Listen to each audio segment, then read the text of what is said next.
Morning, ladies and gentlemen of the internet. This is Travis from Majors Effects coming at you. Today, sort of an anniversary of sorts. About 8 years ago, I actually quit my first dream job. I was studying to be a magician. Okay, I admit I did it to get the girls and the money and the fame, and got none of them.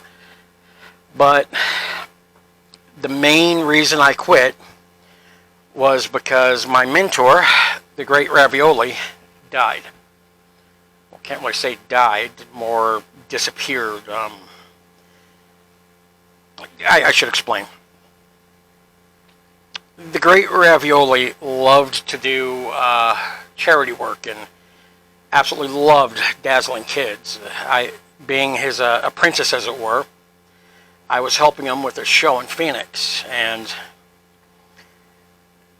there were a lot of kids who spoke English, and there were some that spoke Spanish. But he wanted those kids who speak Spanish to be able to enjoy the show as much, so he figured he would do a trick in Spanish just for them. Now, it was the old disappearing behind the curtain trick, you know, that one where you have the curtain and you scream 1, you pull the blanket up over your head. 2, you pull the blanket up over your head. Then 3, you toss it into the air. You disappear, probably in confetti or something. We appear elsewhere. Everything's good. Everyone's clapping. All yay, whoop. Well, he wanted to do it in Spanish, and that's not recommended.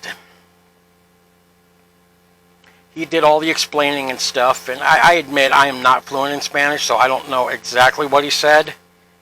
What I do know is he held the curtain, he gave a great big smile, and he screamed "Uno" and pulled the curtain over his head and pulled it down. And he had that twinkle in his eye like this was going to work beautifully. And he screamed "Dos" and he threw the curtain up in the air.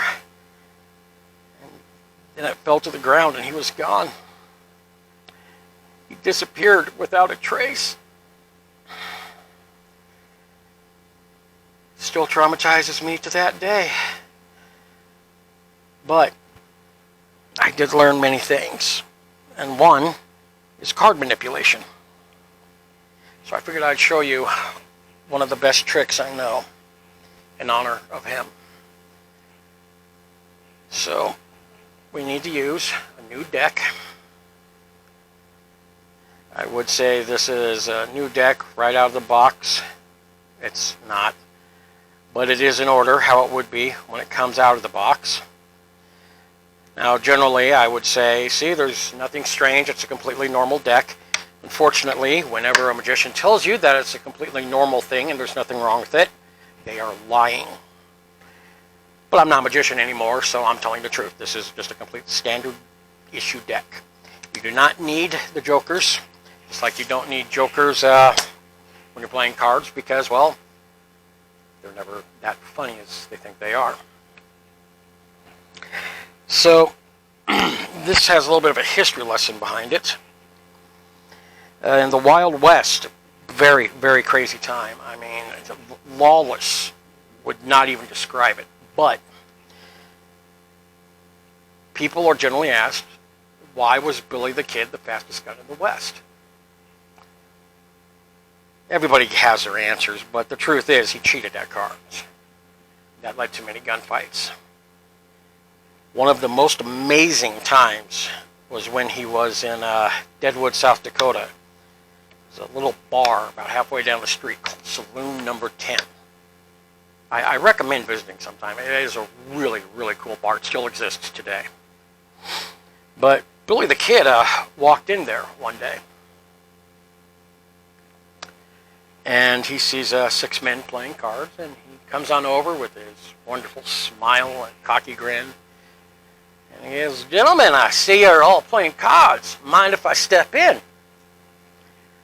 Well, the sheriff there, Wild Bill Hickok, he looks up and says, "Billy, we've got 2 problems. 1, you shoot people who say you cheat at cards. I don't allow that type of trouble here in this town. And it sure as hell ain't going to happen while we're playing cards here. And 2, it is rumored that you do cheat at cards. I'm not saying you do. I'm just saying that's the rumor. Billy goes, all right, I can understand that. I can understand the fear. I'll tell you what I'll do. I will leave my belt still in its holster with the bartender. That way I don't have one on me. If you do catch me cheating at cards, I'll make amends. No harm, no foul. Men think about it a bit. They talk. And Cody goes, sorry. Hitchcock goes, okay, I guess we could allow that. But we're using a fresh deck. Billy's like, I can go for that. So they got a fresh deck. I would say this is it, but I don't have those cards. And Billy goes, gentlemen, do you mind if we do a 7-man split? Everybody kind of looks at him, and one of the guys goes, what the hell is that? And Billy goes, rather than just a full-on shuffle, we just cut the cards, one for each player in the game. That allows for better hands and more high-stakes poker. The men kind of roll their eyes, but you know what? Sure. Men go, all right, let's do it. Billy's all right. Let's do this then. So, the first man cuts the deck. Second man cuts the deck. Third man. Fourth man. Fifth man. Sixth. And of course, Billy goes, I cut it, and then I'm going to tap it twice for good luck. The men kind of give that polite chuckle of, they want to laugh, but they don't want to die either. Now, of course, this is the Wild West. It's a bar. There's egos. There's guns. There's a fight. Billy sees they're distracted and deals from the bottom of the deck. The men kind of get bored of that real quick and look back, and Billy's still there just smiling away, dealing out the cards. Pretty soon, very sexy can-can girl walks in. They're looking at her and not him, and Billy goes from the bottom of the deck again. It's twice now. Finally, Billy goes, all right, gentlemen, the cards are dealt. Let's play some cards. Well, the man goes, Billy, I saw you dealing from the bottom of the deck twice. Now, what are you going to do to make amends? Billy hangs his head real low and goes, well, gentlemen, you caught me. My bad. I'm going to take that hand out. I'm going to deal myself a brand new hand. Everybody good with that? Men think about it and go, okay, that works. First man, he looks on over and goes, all right, I'll raise. He knows he's got it in the bag because he has a full house. Second man, well, he's from out of town, but he doesn't mind leaving with their money because of his full house. Third man, well, he's just a country bumpkin, but he knows a full house is good. Now the fourth man, he's a trapper and a hunter. He knows how to hunt prey, especially when he has a full house. Fifth man, he's a gambler. He knows these other people do not know how to play cards.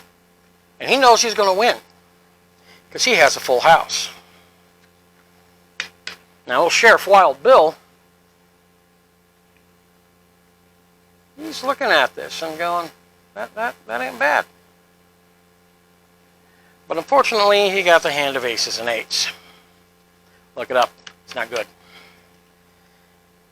Billy looks over and goes, gentlemen, those are all truly wonderful hands. And a lot of you came real close to winning, especially you, good sir. But it does not beat a straight flush. Now, the moral of this lesson is Never let a magician deal cards when you're playing poker. That's it. Good night, ladies and gentlemen. Thank you.